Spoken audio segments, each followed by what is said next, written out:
This is the second tutorial on Fly Me to the Moon. In tutorial 1 I played the tune of Fly Me to the Moon and the root movement in my left hand. If you play an instrument that can't play two things at once, which is probably most instruments, then you could play the melody and then the bass notes to practice this particular piece. In fact, that works for many tunes. I then talked about what to expect in Fly Me to the Moon. I talked about modulations, changing key. I talked about the relative minor. That's a minor key that shares the same key signature with the major key. I talked about how the dominant seventh chord, by inserting dominant seventh, and by that I mean a chord with a major third and a flat seven, you can pretty well go anywhere you want in a chord sequence. It also makes movements to certain chords feel stronger because of that insertion of the dominant seventh. And that can be changing a minor chord to just making a major third, or it could be changing a major seventh by flattening the seventh. So that'll become clearer in this. The tune of Fly Me to the Moon, or the chord sequence, is made up of various 8-bar sections. In fact, it's a 32-bar sequence, and there's some repetition of chords. It feels like a 16-bar tune and then a repetition of the same thing with a slight variation at the end. The first 4 bars, I'm just going to play them. I'm going to play very raw chords, not great piano voicings to start with, just to show you what they sound like as they're written on the paper, the PDF.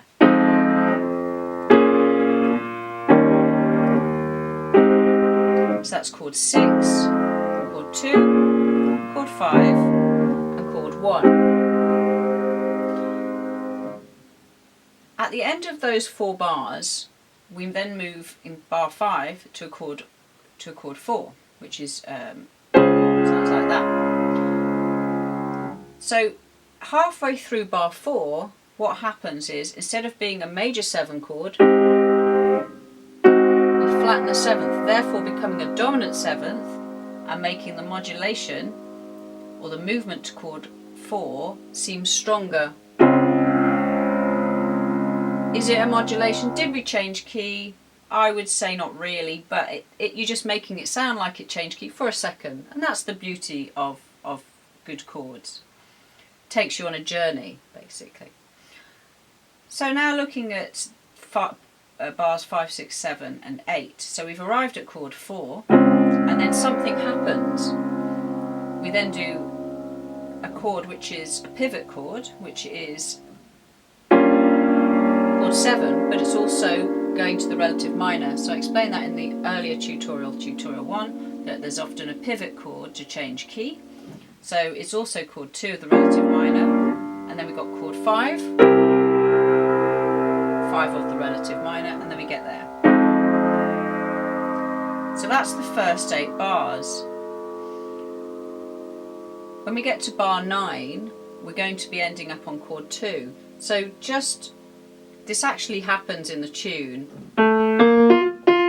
So we do have to adapt the chord, but the tune actually reflects a very good chord. An interesting idea. So that we've got this chord, which is a minor 7th. By making the 3rd major, it's now a dominant 7th. So it's just like opening a little door, using a key to open a door, just to make the next chord seem a little bit more natural. That's a chord 2, chord 5, chord 1, chord 4, chord 2, chord 5, and chord 1. 2, sorry, forgot my flat 5 there, 5. So at this point then we're going back to the relative minor. So we've come to rest. I'll just play from bar 13. Home key, whatever that is in your instrument, but we're not staying there for long, because then the music sounds as though it's going to the relative minor, and that's where we've got the second half of the tune. Now in fact, we're not going to stay there for very long. We're not going to stay in the relative minor, because as soon as we get there, we're off. So here we are. It's actually going to be chord 6. So it feels like we've got to the relative minor, but as soon as we're there, it's chord 6.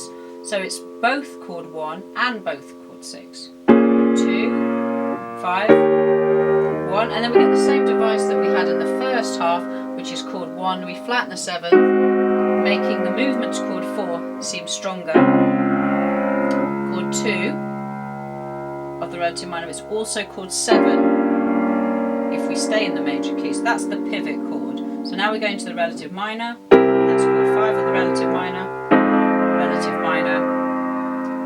We then make the 3rd major, just to make the pull to the next chord seem stronger. I'm not really going to go to that key. It's not really a modulation. It's just it's almost fooling you. You get to the next chord. This is bar 25, and it's chord 2, 5. We don't go to chord 1 here. We do a chord of a chord 3. Now chord 3 here should have been minor, but by raising the 3rd, it's become a dominant 7th. It's stronger and it fits the tune better. Chord 6, normally minor, we've made the 3rd major. So we've got this kind of feeling of moving forward with some very strong chords. And obviously that led very nicely to chord 2, 5, 1.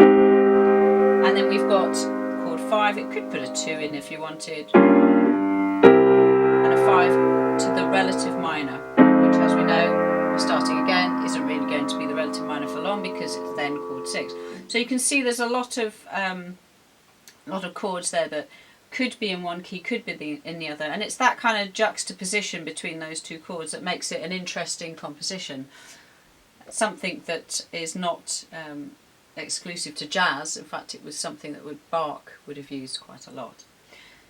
So that gives you the chords of Fly Me to the Moon. In the next tutorial, I'm going to be looking at the scales and phrases that will fit this chord sequence, and that will enable you to improvise freely over this composition.